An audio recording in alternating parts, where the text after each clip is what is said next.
ప్రతి ఒక్కరికి కష్టాలుంటాయి, సమస్యలుంటాయి, నిద్రలేని రాత్రులుంటాయి. అందరి జీవితాల్లోనూ ఏదో ఒక స్టేజిలో నాకే ఎందుకిన్ని కష్టాలు, నేనేం పాపం చేశాను అనే భావన కూడా కలుగుతుంది. నలుగురికి మీ బాధలు చెప్పి వాళ్ళ దయను ఆశించకండి. వాళ్ళు విని 2 నిమిషాలు సానుభూతి చూపిస్తారు. వాళ్ళ సానుభూతి మీకు అవసరమా? మీ సమస్య మెడికల్ ప్రాబ్లం అయితే డాక్టర్కి, లీగల్ ప్రాబ్లం అయితే లాయర్కి, అకౌంట్స్ ప్రాబ్లం అయితే సీఏకి, ఇలా ఎవరైతే మీ ప్రాబ్లంకి సొల్యూషన్ ఇస్తారో వాళ్ళకి మాత్రమే చెప్పండి. అంతేకాని కనిపించిన వాళ్ళందరికీ చెప్పి మీరు చీప్ అయిపోవద్దు. నిజానికి మీ ప్రాబ్లమ్స్ వినే ఓపిక, తీరిక ఎవరికీ లేదు. So don't advertise your problems. There is no market for them. ప్రతి ఒక్కరికి కష్టాలుంటాయి, సమస్యలుంటాయి, నిద్రలేని రాత్రులుంటాయి. అందరి జీవితాల్లోనూ ఏదో ఒక స్టేజిలో నాకే ఎందుకిన్ని కష్టాలు, నేనేం పాపం చేశాను అనే భావన కూడా కలుగుతుంది.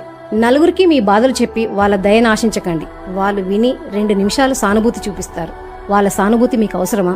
మీ సమస్య మెడికల్ ప్రాబ్లం అయితే డాక్టర్కి, లీగల్ ప్రాబ్లం అయితే